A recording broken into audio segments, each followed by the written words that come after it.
Today we're going to learn about transformations of exponential and logarithmic functions. Here are the transformations of functions that we learned in Unit 1, shifts, reflections, stretches, and shrinks.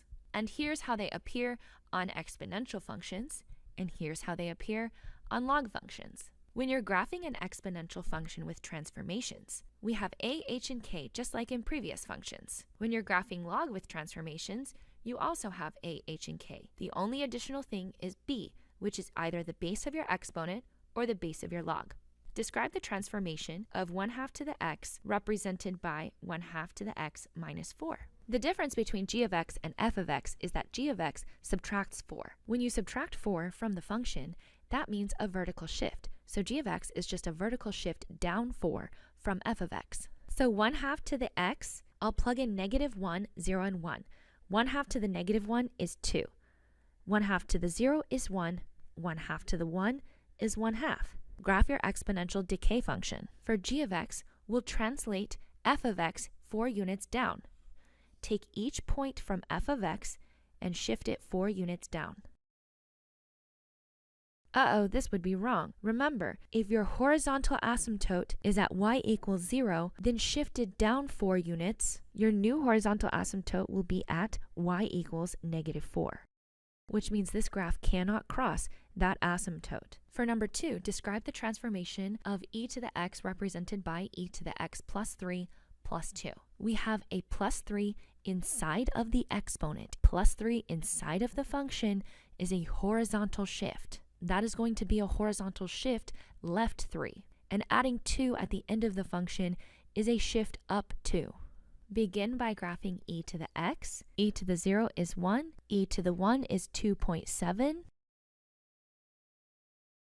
To shift left 3 units and up 2, take each point and go left 3 and up 2. But where would my horizontal asymptote be? The horizontal asymptote will also shift up 2 units. The horizontal asymptote is technically all the way across, so it's not shifting left or right.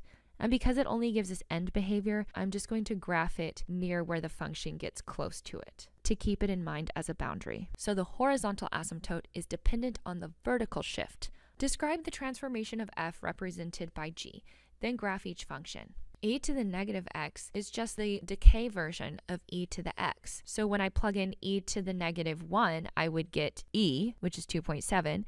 When I plug in 0, I would get 1.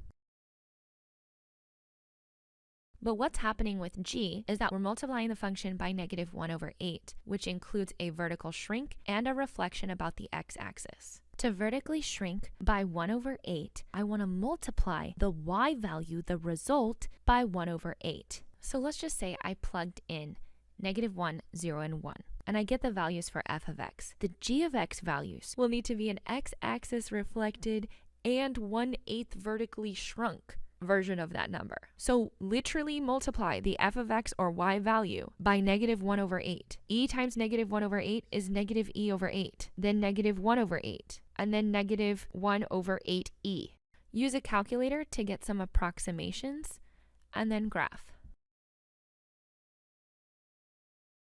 Because there was no vertical shift, the horizontal asymptote of y equals 0 remains the same. Let the graph of g be a reflection in the x-axis followed by a translation 4 units right of the graph of f of x equals 2 to the x. Write a rule for g. A reflection in the x-axis means multiplying the entire function by -1.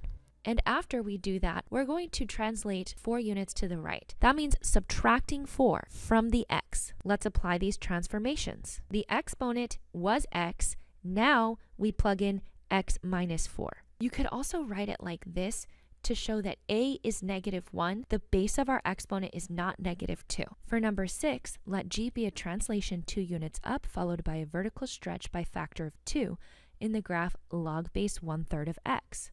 Write a rule for g. A translation of 2 units up would be adding 2 to the result of the function. To vertically stretch the result of that by a factor of 2, we'll multiply the entire expression by 2. Now simplify.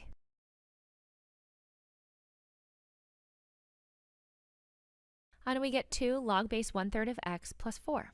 For number 7, describe the transformation of f represented by g, then graph each function. the way g of x has changed from f of x is a negative 1/2 being multiplied by x. That's a horizontal stretch by factor 2. The negative means a reflection in the y-axis. You actually know how to graph log x. Remember, it is the inverse of 10 to the x. A reflection about the y-axis would look like this. Mathematically, I can horizontally stretch by 2 if I multiply the x values of each point by 2. So instead of having a point at negative 1, 0, I will now have a point at 2, 0. Instead of negative 1/10, I will now have a point at negative 2/10, or negative 1/5. And instead of having the point negative 10, 1, I would have the point negative 20, 1. For log base 1/2 of x, we have the inverse function of 1/2 to the x. And you graphed that in part A, so swap the x and y's and graph the inverse.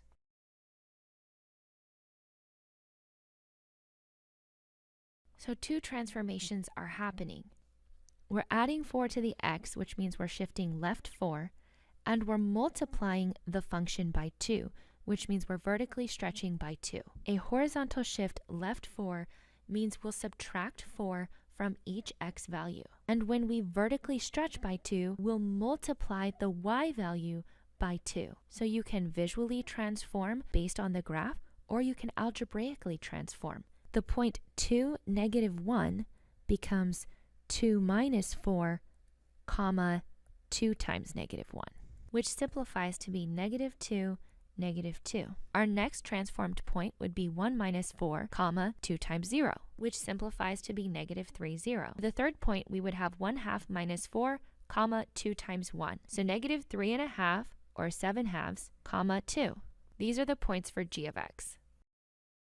Remember, log has a vertical asymptote at x equals 0, and since we shifted left 4 units, our new vertical asymptote should be at x equals negative 4. And these are the transformations of exponential and logarithmic functions.